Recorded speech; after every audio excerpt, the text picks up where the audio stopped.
नमस्कार दोस्तों, मैं doctor Manoj Ahuja advocate Ahuja news channel की तरफ से आपके समक्ष उपस्थित हुआ हूँ। मैं आज आपको आहूजा न्यूज चैनल पर जो चलने वाली खास खबरों आपको दिखाने जा रहा हूँ। आप देखिए, आहूजा न्यूज चैनल पर जो खबरें हैं उन खबरों में हम 3 तरह के हमारे अपडेट्स आपके सामने विशेष तौर पर हम प्रस्तुत करते हैं। पहले अपडेट हमारे लीगल अपडेट्स होते हैं, कानून के संबंध में जानकारियाँ, कानून के संबंध में अपडेट, कोई महत्वपूर्ण निर्णय, जजमेंट सुप्रीम कोर्ट के, हाई कोर्ट के या किसी भी एडवोकेट की तरफ से या किसी भी जुडिशियल ऑफिसर की तरफ से हमारे पास जो उपलब्ध करवाए जाते हैं हम आपको पेश करते हैं। दूसरे अपडेट्स हमारे होते हैं जो मसूदा विधानसभा से संबंधित कोई महत्वपूर्ण खबर है जो आपके लिए महत्वपूर्ण है, जो स्पेशल एक्सक्लूसिव स्टोरी। और तीसरे अपडेट्स हम दिखाते हैं हमारे मित्रों, शुभचिंतकों और जो सब्सक्राइबर्स जो हमसे जुड़े हुए हैं उनके परिवार से संबंधित जो महत्वपूर्ण खबरें हम आपको दिखाते हैं। तो देखिए आज हम आपको क्या क्या दिखाते हैं। राजनीति में लोग किस प्रकार से उलझ जाते हैं तथा गांव के भोले भाले लोगों को किस प्रकार राजनीति के जाल में उलझाया जाता है, उसका एक बेस्ट उदाहरण आप सभी मित्रों को मेरे गांव का बता रहा हूं। आज से करीब 1 साल पहले इस गांव में ग्राम पंचायत के सरपंच तथा वार्ड पंच के चुनाव हुए थे। इन चुनावों में वार्ड नंबर 11 स्थानीय सरकारी कर्मचारी राजेंद्र शर्मा ने अपनी पुत्रवधू नीतू शर्मा को प्रत्याशी के रूप में खड़ा किया।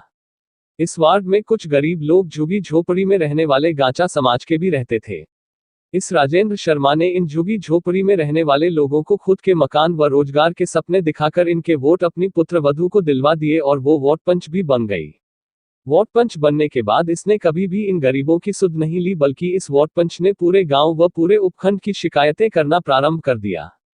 इन शिकायतों के पीछे कोई समाज सेवा का भाव नहीं था, बल्कि शिकायत के माध्यम से अपना प्रभाव दिखाना तथा अपने विभाग के अधिकारियों पर दबाव बनाकर फोकट की तनख्वाह उठाना था तथा पंचायत के प्लाटों पर कब्जा करके आवंटन करवाना था।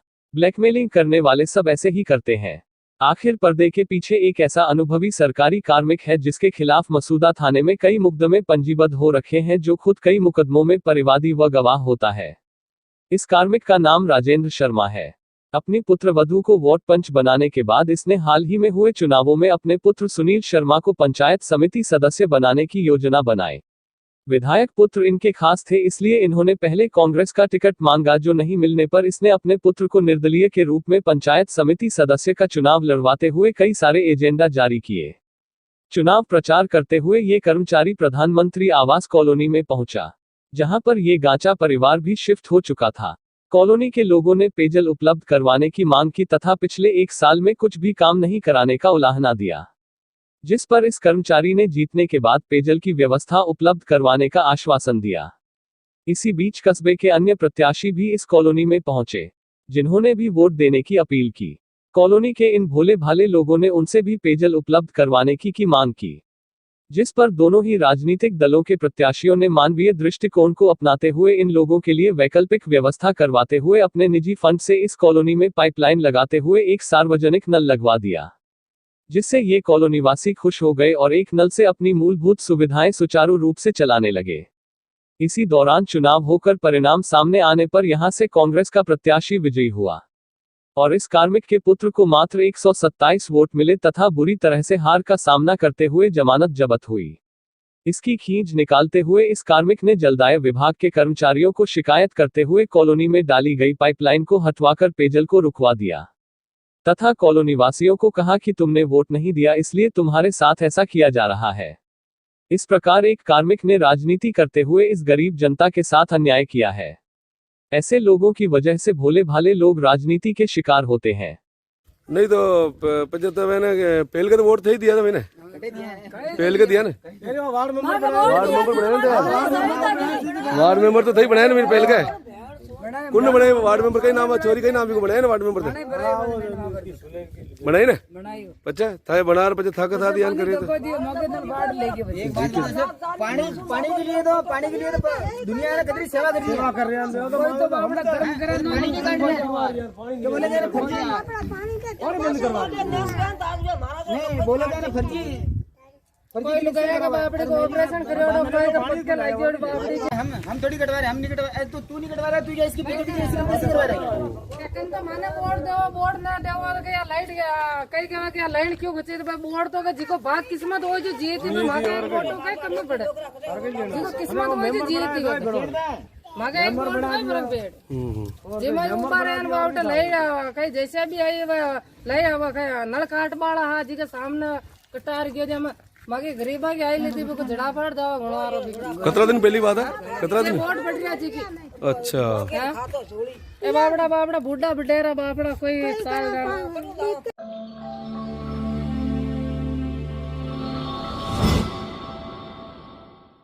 शहर सहित क्षेत्र में हो रही लगातार मोटरसाइकिल चोरी की वारदातों के बाद केकड़ी पुलिस ने तत्परता दिखाते हुए मोटरसाइकिल बड़े चोर गिरोह का खुलासा करते हुए 5 आरोपियों को गिरफ्तार किया है तथा चोरी 7 मोटरसाइकिलों व 2 ट्रैक्टर की ट्रॉलियों को भी जब्त किया है।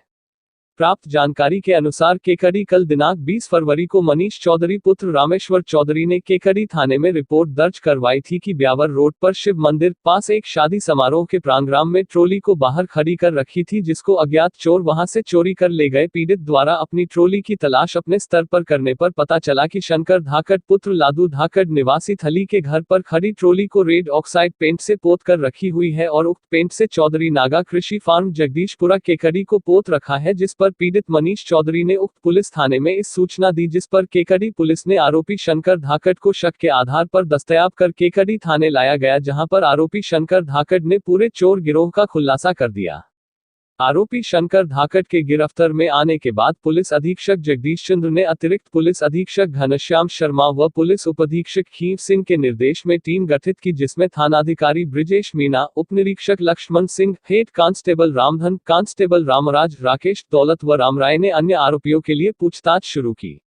आरोपी शंकर धाकड़ से गहन पूछताछ में आरोपी अन्य कई चोरियों के खुलासे करते हुए अपने साथी अन्य आरोपियों के नाम कबूल किए, जिनमें काली तलाई का खेड़ा निवासी राजेंद्र उर्फ राजू पुत्र रामेश्वर रेगर, मेवदाकला निवासी सुरेश गुर्जर पुत्र भैरू गुर्जर, जगदीशपुरा केकड़ी निवासी जीवराज जाट पुत्र भैरू जाट व सुरेश जाट के भी चोरियों में शामिल होने के नाम कबूल लिए, जिसके बाद अन्य 4 आरोपियों को भी केकड़ी पुलिस ने गिरफ्तार कर लिया तथा आरोपियों की निशानदेही से केकड़ी व सावर इलाके से चोरी हुई 7 मोटरसाइकिलें बरामद की, वहीं 2 ट्रैक्टरों की ट्रॉली भी बरामद की गई है।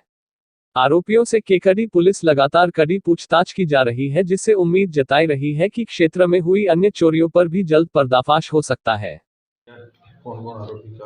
पिछले कुछ समय से कस्बा केकड़ी और आसपास के क्षेत्र में मोटरसाइकिल चोरी और ट्रॉली चोरी की वारदातें हो रही थी, जिसको श्रीमान पुलिस अधीक्षक महोदय ने गंभीरता से लिया और हमारी जो क्राइम मीटिंग हुई थी उसमें भी निर्देश दिए थे कि चोरी की वारदातों का खुलासा कर रहे हैं, जिससे आमजन को राहत मिल सके।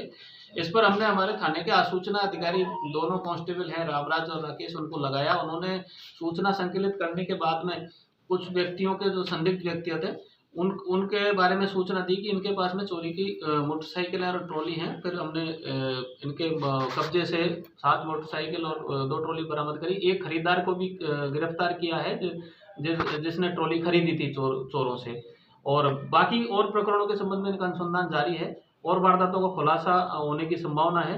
अभी पूछताछ की जाएगी।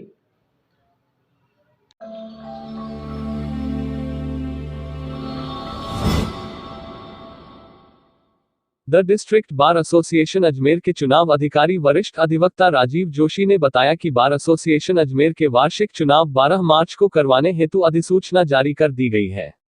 उन्होंने बताया कि चुनाव में अध्यक्ष पद के लिए 1, उपाध्यक्ष पद के लिए 2, सचिव पद के लिए 1, संयुक्त सचिव पद के लिए 1, कोषाध्यक्ष पद के लिए 1, पुस्तकालय अध्यक्ष पद के लिए 1 तथा कार्यकारिणी सदस्य हेतु 10 सदस्यों का चयन किया जाएगा। चुनाव कार्यक्रम जारी करते हुए उन्होंने बताया कि सदस्यों के लिए वार्षिक चंदा जमा करवाने की अंतिम तिथि 26 फरवरी तय की गई है। 26 फरवरी तक जो सदस्य चंदा जमा करवाएंगे वही सदस्य मतदान के लिए योग्य होंगे।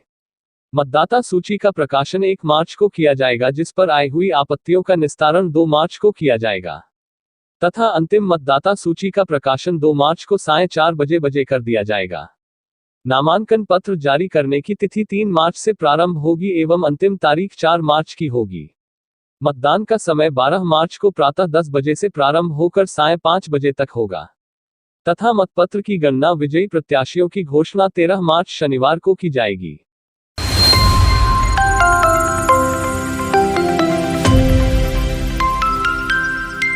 तहसील स्तर की साप्ताहिक बैठक का जनसंख्या समाधान को लेकर बैठक का आयोजन कीर्तनिया भवन सभागार में किया गया।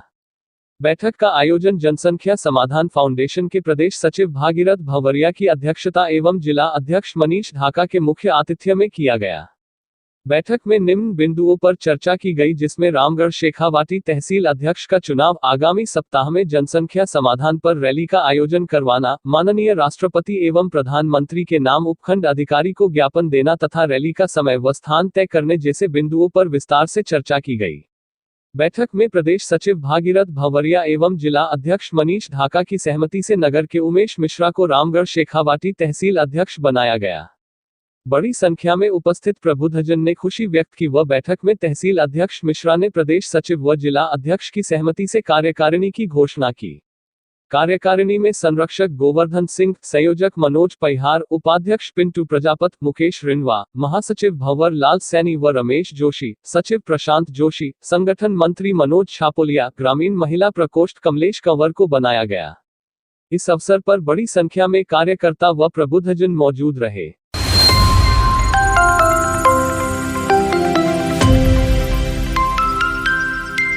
कस्बे में भिनायर रोड पर स्थित प्रधानमंत्री आवासीय योजना कॉलोनी के बाशिंदों ने मूलभूत सुविधाओं के अभाव को देखते हुए उनके निस्तारण हेतु प्रदेश के मुख्यमंत्री अशोक गहलोत तथा देश के प्रधानमंत्री नरेंद्र मोदी को पत्र लिखकर पेयजल उपलब्ध करवाने की मांग की है।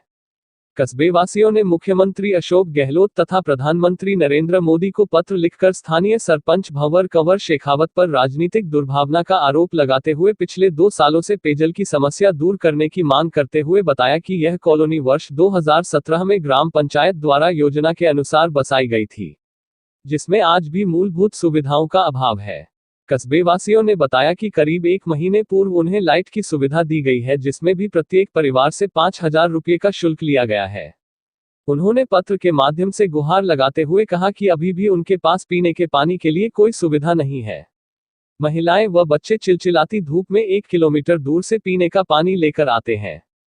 उन्होंने मुख्यमंत्री व प्रधानमंत्री को पत्र लिखकर पेयजल उपलब्ध कराने की मांग की है।